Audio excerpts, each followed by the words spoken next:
Selanjutnya itu ada ciri-ciri teks pidato. Coba dibacakan oleh Rahma. Ciri-cirinya yang pertama itu memiliki tujuan yang jelas, kemudian menggunakan bahasa yang baku dan resmi, kemudian menggunakan struktur yang jelas, menggunakan kalimat yang efektif, belum menggunakan gaya bahasa yang menarik.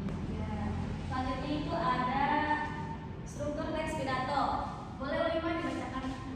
Struktur teks pidato ada pembukaan, ada isi, dan ada penutup. Dijelaskan? Pembukaan itu perkenalan, ungkapan terima kasih, penegasan topik pidato, dan basa-basi pembuka semuanya termasuk dalam segmen ini. Kemudian isi yaitu uraian atau gagasan yang dimaksudkan pembicara terdapat pada komponen isi. Lalu penutup yaitu kesimpulan, ajakan bertindak, dan pesan terima kasih disertakan di bagian penutup. Baik, terima kasih Ulima. Ya, Ibu.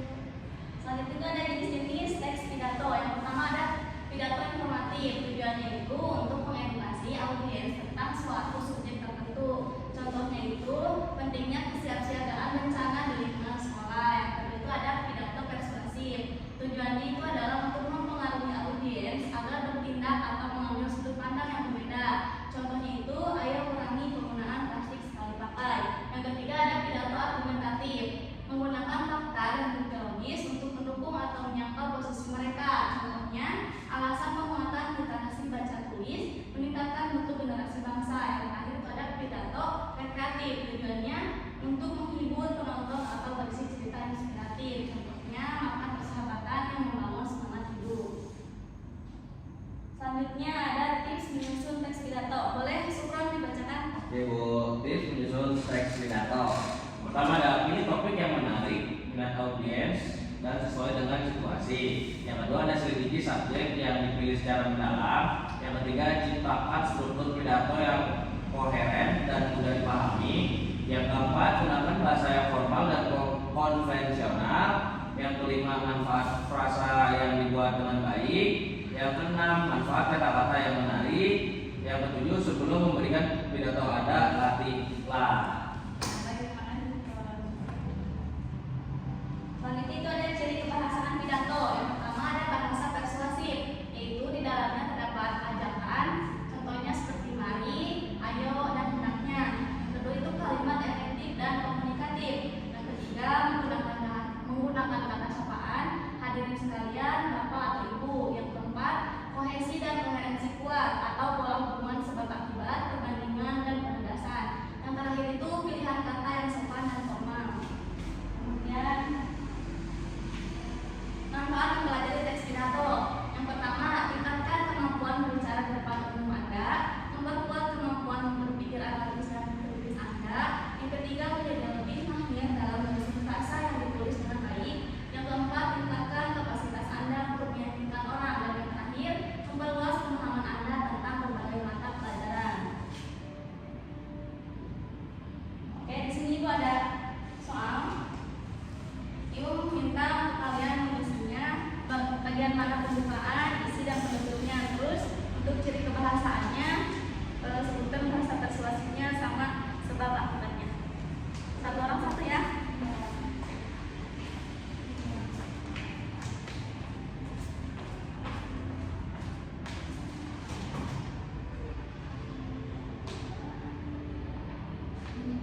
Umi mulai dari langkah kecil kita.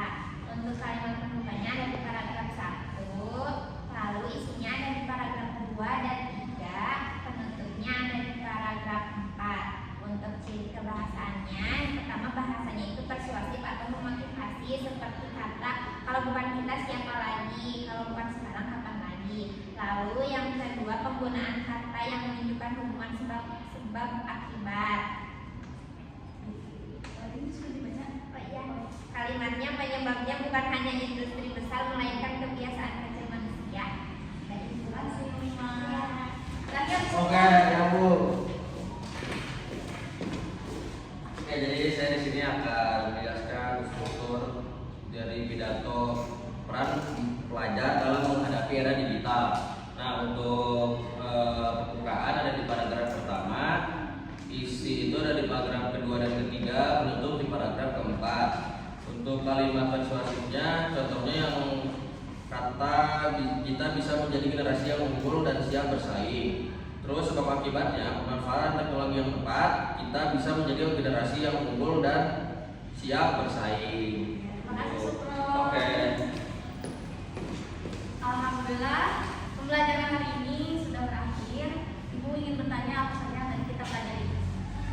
Menurut teks berita Bu, pidato